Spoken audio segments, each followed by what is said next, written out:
The first day, Genesis chapter 1 verses 1 to 5.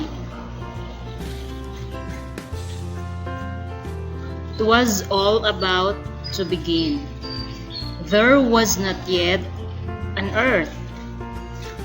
There was not yet a sun or moon.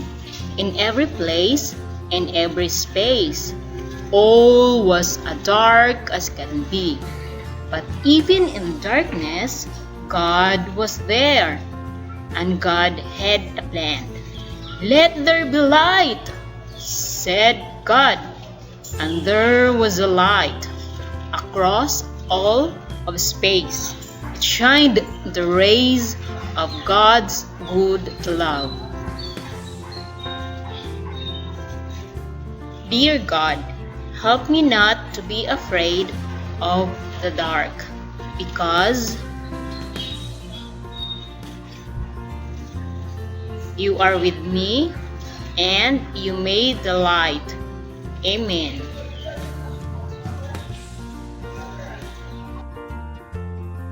Heaven and earth. Genesis chapter 1 verses 6 to 8.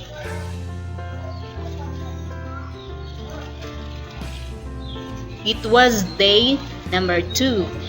God made the heavens, and God made the earth. In between them was the wide open sky. Now there was night, and there was day. Now there was heaven, and there was earth. And just like always, there was God. Dear God, you were before there was anything. You are most powerful one. Thank you for loving me. Amen.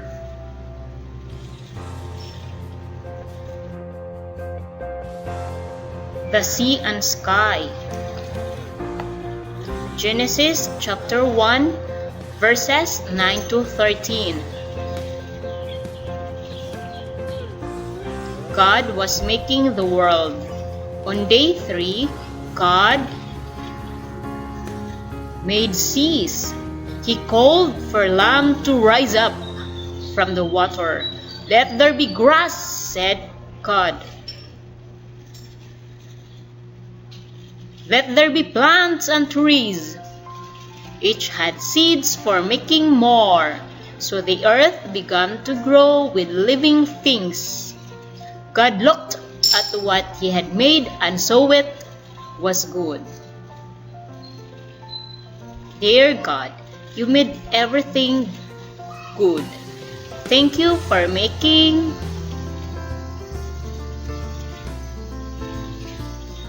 the clouds and sky and water and trees.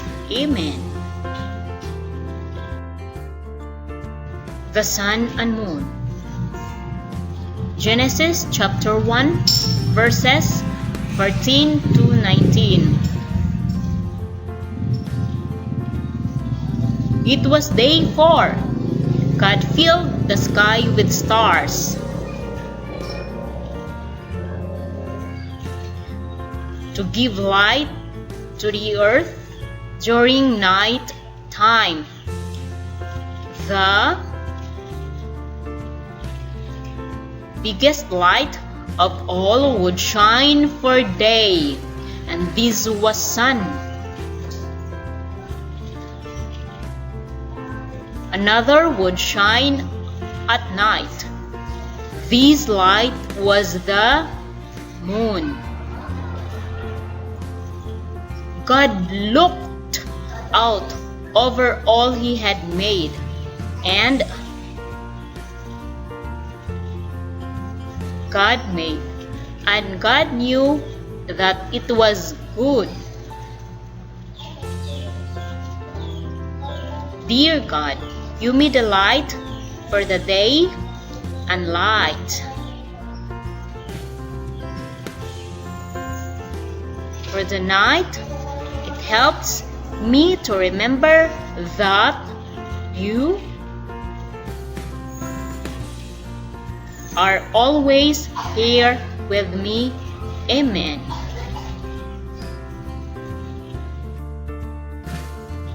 Birds and fishes. Genesis chapter 1 verses 20 to 23. The world was about to come alive.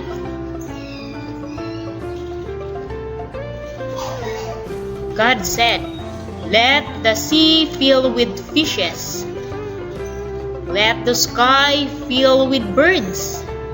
God made mighty whales.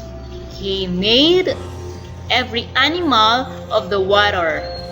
God made birds that could run and hop and fly. God smiled on all he had made. God saw that it was good. "May you be more and more," he told to the fishes and birds. And so it was. Dear God, all birds and fishes you have made are so amazing.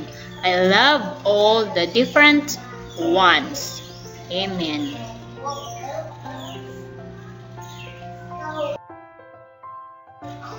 God makes the animal.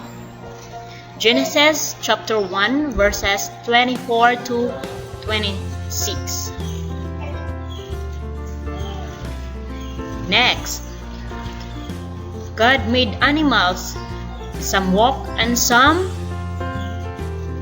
to slither, some to creep, and some to swing. From high above, last of all, God made people.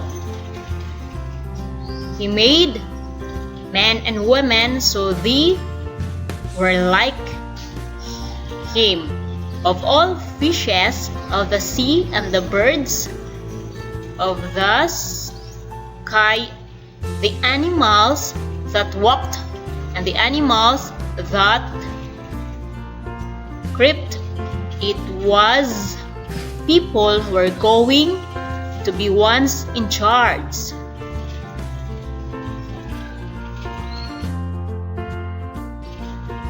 Dear God, thank you for creating all the animals on earth. They are so unique and wonderful. Amen.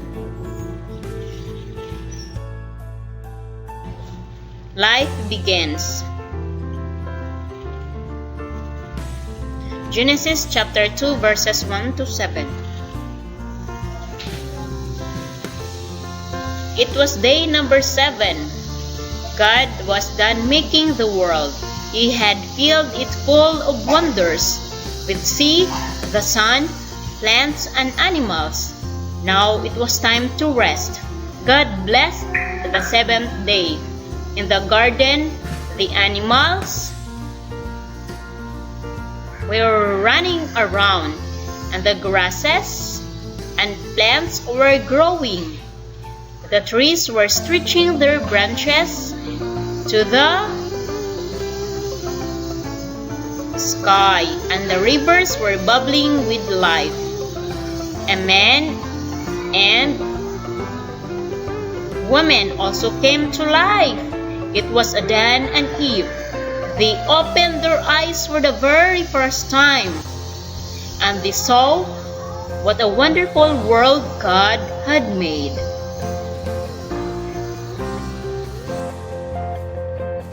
Dear God, all that you have